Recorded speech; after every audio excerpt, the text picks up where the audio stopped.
Assalamualaikum warahmatullahi wabarakatuh. Saudara-saudaraku, semasa sekedar yang saya cintai, saya banggakan. Video kali ini saya ingin bercerita tentang kebiadaban seorang Habib terjadi di Banyuwangi.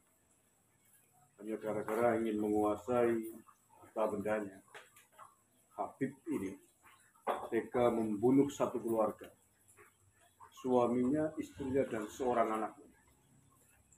Luar biasa.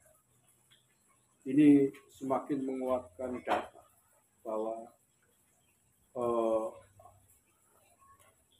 semakin menguatkan keraguan kita terhadap orang yang bergelar Habib, apakah benar-benar zuriatnya Rasulullah SAW atau bukan.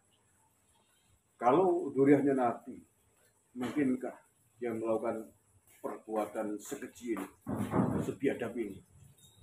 Ini kejadian ini terjadi di Banyuwangi, Jawa Timur. Memang kejadian ini sudah lama, tapi ini terjadi di bulan September sekedar untuk mengingatkan kembali tentang kebiadaban seorang Habib di Banyuwangi. Ini diangkat lagi oleh Detik belum lama ini, 8 September 2023. Karena kejadiannya memang di pertengahan bulan September. Oke, saya baca dulu seperti apa kronologinya sampai Habib itu tega menghabisi nyawa satu keluarga di Jawa Timur ini.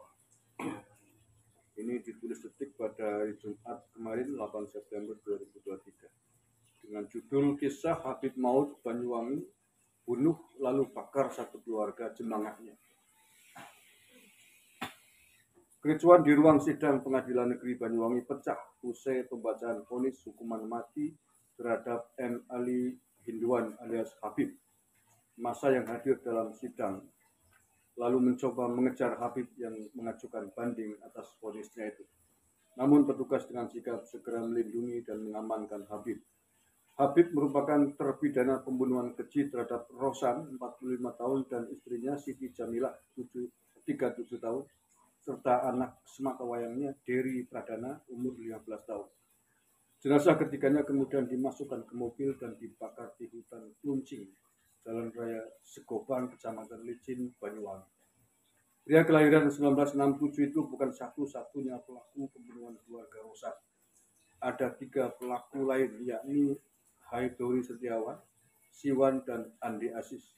Namun Habib mendapat hukuman paling berat karena merupakan otak pembunuhan.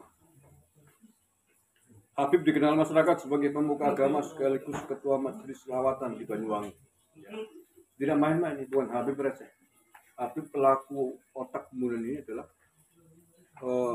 pimpinan majelis lawat di Banyuwangi. Haidori Setiawan, Siwan, dan Andi Aziz adalah jemaahnya. Korban Rosan dan keluarganya juga merupakan jamaah dari Habib tersebut. Jamaahnya sendiri dihabisi dengan sangat sadis. Tragedi pembantaian ini berawal saat Habib berutang ke Rosan sebesar 500 juta rupiah. Utang itu rupanya tak mampu dilunasi Habib, sementara Rosan terus menagihnya. Habib pun lalu merencanakan pembunuhan jemaahnya itu. Mula-mula Habib memanggil ketiga jamaahnya, yakni Haidori, Siwan, dan Andi. Mereka lalu didoktrin bahwa keluarga Rosan adalah rentenir zalim yang kerap meminjamkan uang dengan bunga tinggi. Maka Habib pun menyeru sudah selayaknya Rosan harus dibunuh.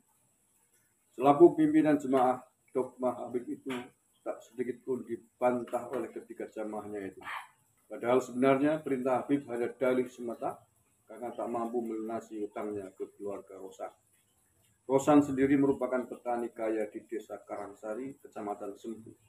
Sedangkan istrinya yang sehari-hari membuka toko juga melakukan praktik peminjaman uang dengan jaminan sertifikat rumah, tanah, hingga kendaraan. Hal inilah yang membuat Haidori, Siwan, dan Andi semakin yakin dengan perintah Habib untuk membunuh Rosan dan keluarganya. Karena dengan begitu akan ada banyak masyarakat yang tertolong dengan kematiannya. Rencana eksekusi pun disusun Habib dan ketiga jemaahnya. Dan rencana eksekusinya ini yang sungguh di luar nalar kita. Karena korban yang akan dibunuh oleh Habib ini disuruh untuk sholat jamaah. Dan pada saat sholat jamaah ini kemudian nyawanya dihabisi. Nauzubillah min dzalik.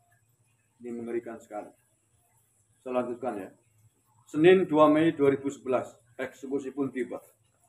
Habib berpura-pura menghubungi Rosan bahwa dirinya ingin menggelar sholat berjamaah di rumahnya. Tanpa curiga, Rosan pun bersedia rumahnya dipakai untuk kegiatan ibadah Habib dan keluarganya. Selepas Isya, Habib lalu menelpon Andi dan menyuruh menjemput Haiduri di rumahnya. Keduanya lalu menuju ke rumah Habib. Dari rumahnya, Haiduri telah membawa sebuah kapak yang disembunyikan dalam tas kecil dan ditutupi jaket. Dari rumah Habib ini, ketiganya lalu menuju rumah Rosan. Kali ini keduanya berangkat dengan mengendarai 2 motor. Haiduri lalu berbelok dan menjemput Siwan di Simpang 3 Rogo Jambi seusai perjalanan dari Bali. Keduanya lalu menyusul ke rumah Rosan. Setiba di lokasi, keempatnya sempat berbincang di ruang tamu. Selanjutnya Habib mengajak Rosan, Jamilah, dan anaknya Dery sholat Isya berjamaah. Sedangkan Haiduri, Siwan, dan Andi di ruang tamu memakan makanan suguhan Rosan. Seusai menunaikan sholat Isya, Habib lalu menyuruh Dery keluar membeli pulsa. Saat itu Dery membeli pulsa dengan ditemani Andi. Sedangkan Rosan dan Jamilah melanjutkan sholat sunnah 2 rakaat. Dari sini Habib kemudian memberi kode kepada Haiduri dan Siwan agar segera membunuh Rosan dan istrinya saat sholat sunnah.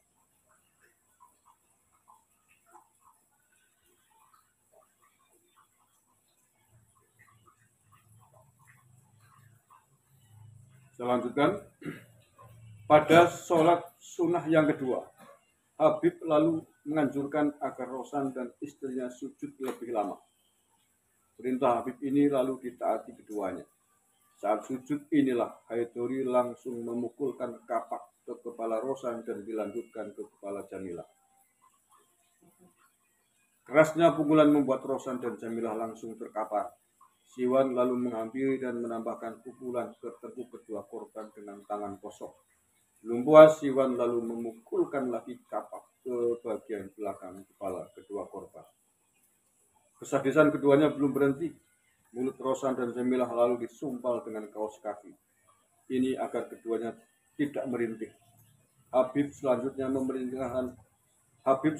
memerintahkan Haiduri untuk menggotong tubuh Rosan dan Jamilah ke dalam bagian belakang mobil Isuzu Panther milik Rosan di garasi. Sesudah memasukkan tubuh Rosan dan Jamilah, Haiduri lalu mengambil tas berisi berkas dan sertifikat milik masyarakat yang dijaminkan. Barang-barang ini kemudian turut dimasukkan ke bagian belakang mobil bercampur dengan tubuh Rosan dan Jamilah yang bersimbah darah. Tak lama setelah kejadian itu, Dery dan Andi lalu tiba di rumah. Dery yang tak menyadari bahaya mengintai lalu masuk ke rumah. Sedangkan Andi tak ikut masuk dan berjaga di depan pintu. Sekonyong-konyong Dery langsung dijerat dengan kabel tempat teranak nasi dan dilanjutkan dengan pukulan kapak Haiduri ke kepala bagian belakang. Dery pun ambruk bersimbah darah. Sama tubuh Dery juga turut dimasukkan ke dalam mobil bersama bapak dan ibunya. Mobil Panther tersebut dikemudikan Habib dan Siwan. Sedangkan Haiduri dan Andi disuruh pulang. Mobil ini selanjutnya dibawa ke hutan di desa Kluncing, Kecamatan Licin. Untuk menghilangkan jejak, Habib kemudian membakar mobil bersama 3 tubuh satu keluarga itu. Alhamdulillah. Kerangka mobil bersama 3 tubuh yang hangus itu kemudian ditemukan warga 2 hari setelahnya. Penemuan itu segera menggegerkan Banyuwangi. Jenazah ketiganya kemudian dievakuasi ke Rumah Sakit Bayangkara, Surabaya dan diketahui sebagai Rosan, Jamilah, dan Dery. Polisi segera melakukan penyelidikan dan menangkap Haiduri dan Andi di tempat persembunyiannya. Haiduri dan Andi lalu divonis masing-masing 18 tahun dan 13 tahun penjara. Vonis ini lebih rendah dari tuntutan jaksa yang menuntut Haiduri dengan hukuman mati dan Andi 18 tahun tuli. Setahun usai pembunuhan, polisi lalu menangkap otak pembunuhan, yakni Habib. Ia ditangkap saat berada di kota Pasuruan pada Selasa 8 Mei 2012 sekitar pukul 16.15 waktu Indonesia Barat. Habib selanjutnya jadi pesakitan di pengadilan dan dijatuhi hukuman mati pada Rabu 28 November 2012.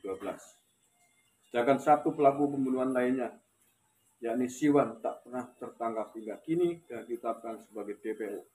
Sebenarnya Siwan sudah sempat diamankan di Polsek Sempu beberapa hari setelah kejadian. Namun ia berhasil kabur saat menjalani pemeriksaan. Siwan kabur dengan modus pura-pura lapar saat diperiksa. Ia kemudian diizinkan memberi makanan keluar, namun tak pernah kembali dan terdeteksi berada di Malaysia.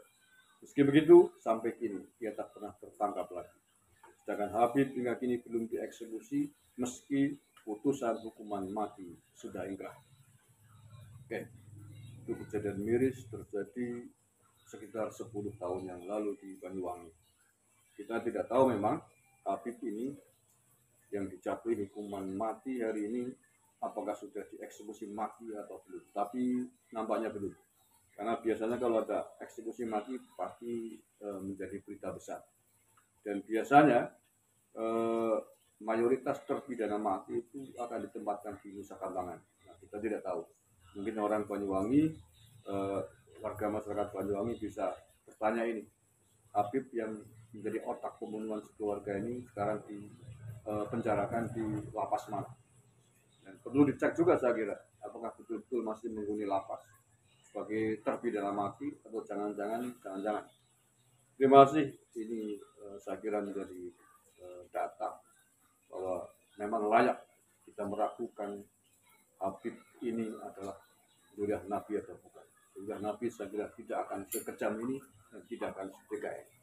Ini memperkuat bahwa memang layak bahwa Habib adalah bukan keturunan Rasulullah SAW. Terima kasih. Maaf. Assalamualaikum warahmatullahi wabarakatuh.